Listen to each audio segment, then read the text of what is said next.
Thanks, Michelle.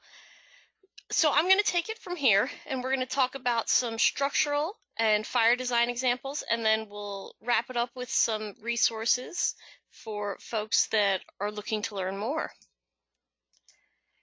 So the first example we're going to go into is a combined bending and axial loading example. So this is going to be for a 10-foot high CLT wall. These loads that you see here are not, they're not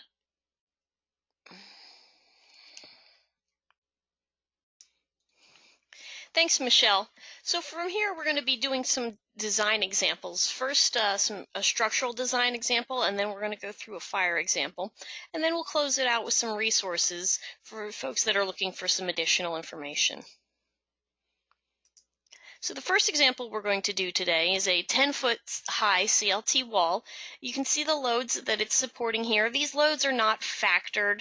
They are just used for this example in conceptual terms, so there's not any factoring or other modification of the loads that's been done here. So we're going to design the wall using the properties from PRG 32018.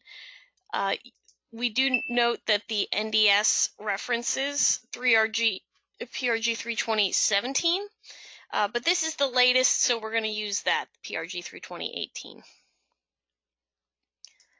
So going into the table in the appendix of PRG 320, we see that we have several options for CLT grades. We're going to use a 3-ply CLT panel that's 4 1/8 inch total thickness and a grade E1 material. And the properties you can see that are listed for that cross-section and grade are listed here. And if we were to go in the table, you can see they're reflected here in the laminations used in the major strength direction. So this is again table A1. Table A2 additionally contains some design values that we are going to be using. So the FBS effective and the EI effective again these are coming from the major strength direction. Now you typically you're going to want to obtain the section properties from the CLT manufacturer, but for this example we're using PRG 320 because it's a generic standard. And the allowable capacities for the CLT layups are provided in these tables are for 3, 5, and 7 layers. And these are capacities that are deemed achievable by the committee, but the specific manufacturers may have higher values. So these capacities are derived analytically using the shear analogy model, and then the calculated moment capacities in the major strength direction are further multiplied by a factor of 0.85 for the sake of conservatism. And these have all been validated by testing. The 2019 PRG 320 is still being developed. You're going to see an increase in the shear capacities in that, and that's due to a modification in how the shear capacities are being calculated. So you will notice a difference when the 2019 version of PRG 320 comes out. We also specified that we're using an E1 layup. Now the difference between the E grades and the E layups and the V layups that you see here is that the E grades have machine stress rated lumber in their longitudinal layers and then visually graded number 3 lumber in the transverse layers, whereas the V grades only contain visually graded lumber. So we are using an E1 grade for our example. So now that we've gone through some of the terminology and where that came from, let's go back to our wall check. So let's first check the effective wall compression capacity, and we're going to use the area parallel to grain to resist compression in this example. For our 3-ply CLT example, that's only going to be 2 of the plies, and assuming 1 3/8 inch actual thickness, we see that we have an area of 33 square inches per foot of wall. So our unadjusted compression capacity would be calculated to a little over 59,000 pounds per foot of wall. Our effective and adjusted wall buckling capacity, we need to determine the EI, the bending stiffness. where the reference design values for bending stiffness have not been adjusted to include the effects of shear deformation, the NDS states that the shear component of the total deflection of a CLT element needs to be determined in accordance with principles of engineering mechanics. So one method for designing for these shear deformations is to reduce the effective bending stiffness, which is this EI value, for the effects of shear deformation. We can accomplish that using the EI apparent minimum calculation that we see at the bottom here. So this is from the NDS commentary C10.4.1. So this will satisfy the NDS requirement for that shear adjustment for the deflection. Now we need to take a look at our adjusted compression capacity. So these are going to be our adjusted values. We've calculated our unadjusted values, and now in terms of adjustment for the compression, we have a load duration factor of 1.0, and we can calculate our column buckling resistance, our P sub CE, based on Euler buckling. And then our P sub C star is a reference axial compression parallel to grain multiplied by all of our adjustment factors except C sub P. We calculate this alpha ratio, the ratio of the critical column buckling resistance to the reference compression resistance parallel to grain, and we can use that to calculate C sub P. These equations are an alternate format of the NDS provision equations that are in NDS 3.7.1. So these are in the commentary in C 3.7.1.5.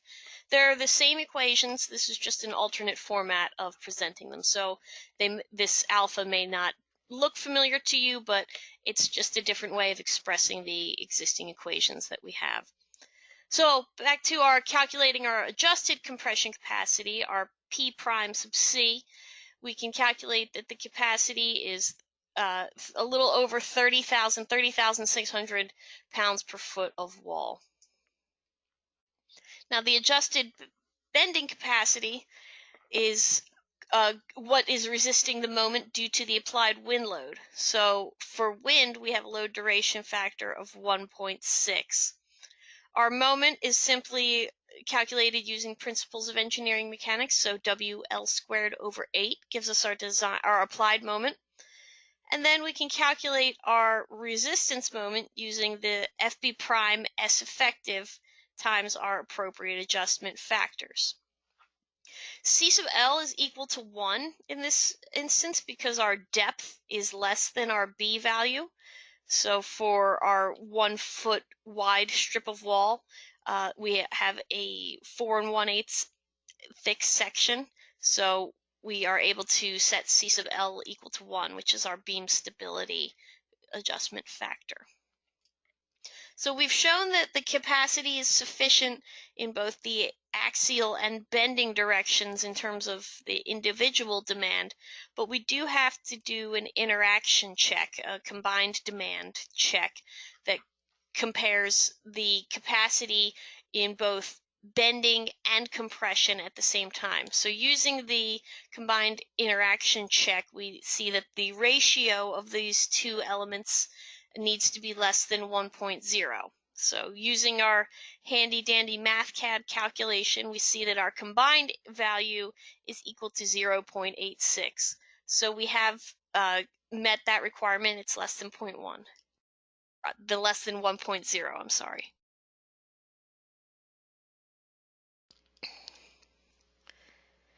So the design process that we're going to talk about next is one that is going to involve a fire design. And the NDS, and we talked about this a little bit in the previous example, the NDS does state that reference design values need to be obtained from the CLT manufacturer or an evaluation service report.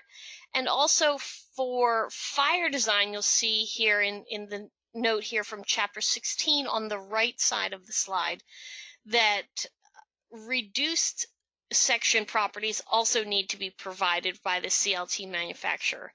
Again, since these are generic examples that we're doing, we're going to use values out of PRG 320, but you would want to make sure you confirm these with your CLT supplier. So our TR10 wall example here, this is a fire design example, and we're going to try to design a load that, or I'm sorry, a wall that will effectively support the axial load. So this one is only going to be supporting compression loads. There's no bending assumed in this specific example. So we have an axial panel capacity, or I'm sorry, an axial panel load based on our pre-specified loads from the example that is in TR10. And we see that this is our panel load, our 20,000 pounds per foot of panel width. Going into PRG 320, section 18, we're going to use a 7-ply CLT panel that's made again from 1 3/8 inch laminations.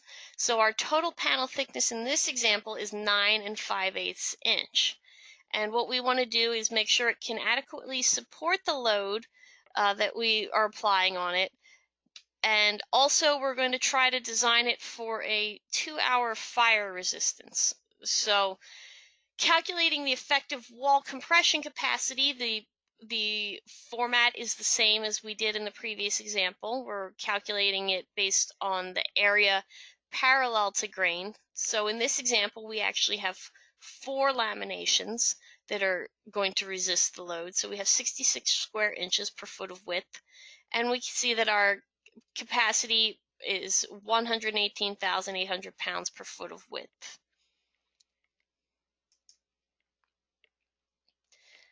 Next, we need to calculate the wall buckling capacity.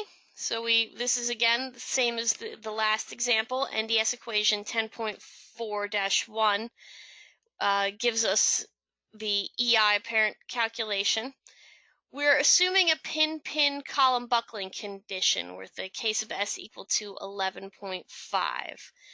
So using the EI at min from the NDS commentary and the NDS appendix, we can calculate our adjusted bending stiffness, the apparent bending stiffness for the shear deformations. So we can see that calculated here at the bottom. So now calculating the adjusted allowable column capacity. We'll again use the general form of the Euler buckling equation to determine our P sub C star. And then calculating C sub P. We'll use the same equation format that we used previously. So this is again very similar to what we did in the last example. So we've determined that our 7-ply panel, the capacity of it does exceed the load that's been applied to it, so that's good. Now we need to go ahead and check for the capacity after 2 hours of fire. So we need to first check the mass loss due to charring, and we're assuming that we have, again, 1 3/8 inch lamination thicknesses and a 2-hour fire resistance that we're calculating for. So we're assuming that we're losing 3.8 inches of section. So that 3.8 inches of char is going to penetrate through the first face lamination, the second lamination, which is a crossing lamination, and then partially into the third laminations. So rather than attempt to account for the relatively small contribution from the remaining portion of that third layer, that crossing strong axis lamination, and also making a conservative assumption that the crossing ply does not contribute significantly to the buckling resistance of the wall, we're going to design what's left of this wall as an eccentrically loaded 3-ply column. So let's look at this illustration to explain that a little further. So again, we said that we're assuming that this first layer is going to be lost to char on the bottom here, And then the second layer is also going to be charred off during our exposure. Our third layer is going to be partially charred, but again, because what's left is not going to contribute very much, we're going to assume that it's not going to provide any contribution. And now our fourth layer here that you see is a crossing layer. And again, in terms of our bearing and buckling resistance, this column is not, or I'm sorry, this layer is not providing very much buckling resistance for our wall. So we're going to go ahead and neglect the contributions of that fourth layer. So now what we have is a 3-ply wall where the neutral axis of that wall has shifted. So the neutral axis has moved, but the load has not. So we need to account for eccentric loading. First, we're going to check the capacity of that remaining section. And again, we're going to assume that we've got a 3-ply panel or something that has similar properties to a 3-ply panel that is remaining. So we go back into PRG 320 and we can pull these section properties from tables A1 and A2 and calculate the wall compression capacity. Again, this is the same thing that we've done in our previous example and in this example. So this is calculating the capacity of what's left after we've lost our layers to char. Same calculation with the apparent wall buckling capacity again, the EI, the buckling stiffness. So we are going to use our adjusted EI parent minimum to determine the necessary buckling characteristics and coefficients. Again, the Euler buckling equation is used to calculate the buckling capacity. P sub C star is our adjusted value with all of our adjustment factors except C sub P. And you'll see that we're using the adjustments for fire. So this 2.58 value comes from the NDS for fire adjustments.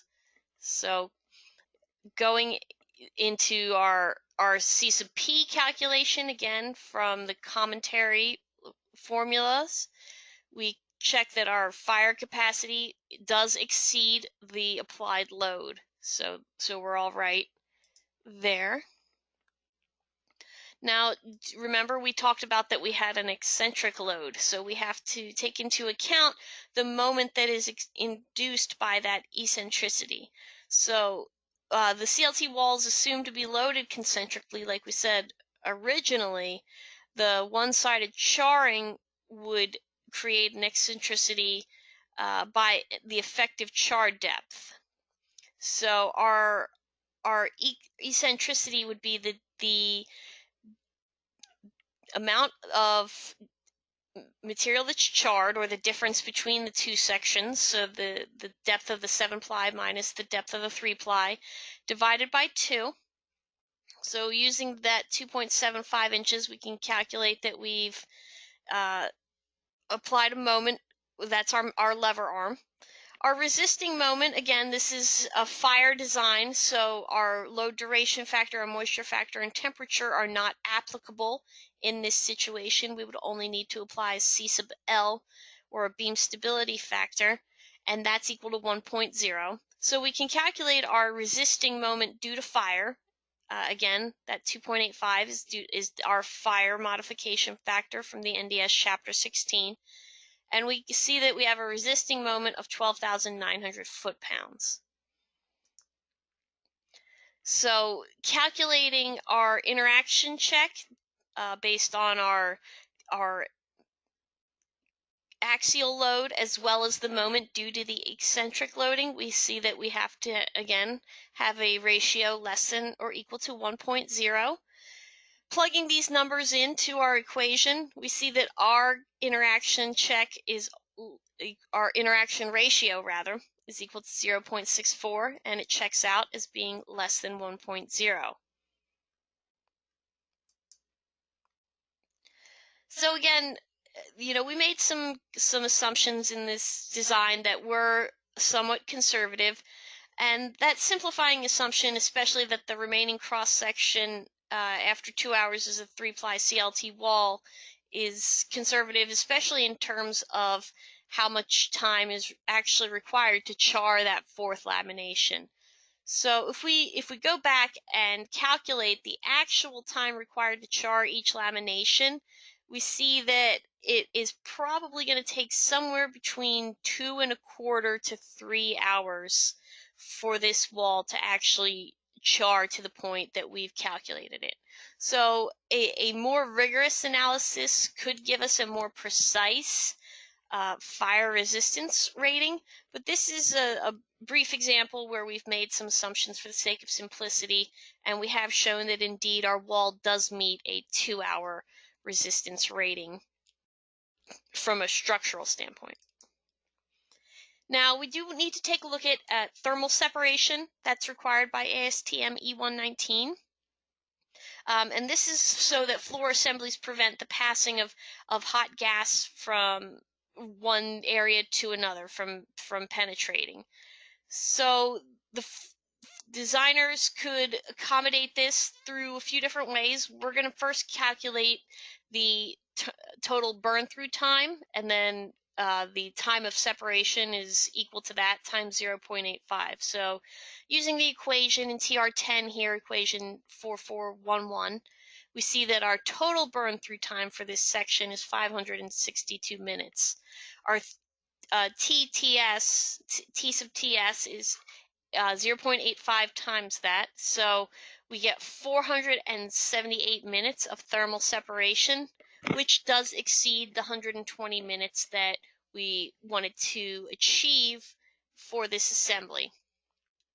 Other ways that you can accommodate this, some designers will use a floor topping on their CLT floor, such as gypcrete, and that gypcrete can be for multiple things. It can be for, to help prevent sound transmission. It also can help in your thermal resistance. So things like gypcrete toppings can serve multiple purposes in your assembly. We're going to jump into our last poll here. All right. So, which of the following is true for CLT wall systems? Manufacturer or code ER provide reference design values. The deflection criteria in the IBC is the same as the NDS. Exposed CLT may be designed for 2 hours of fire resistance. All of the above, or answers A and C. All right, so 50% say answers A and C, 48% all of the above, and 2% other. So what say you, Lori?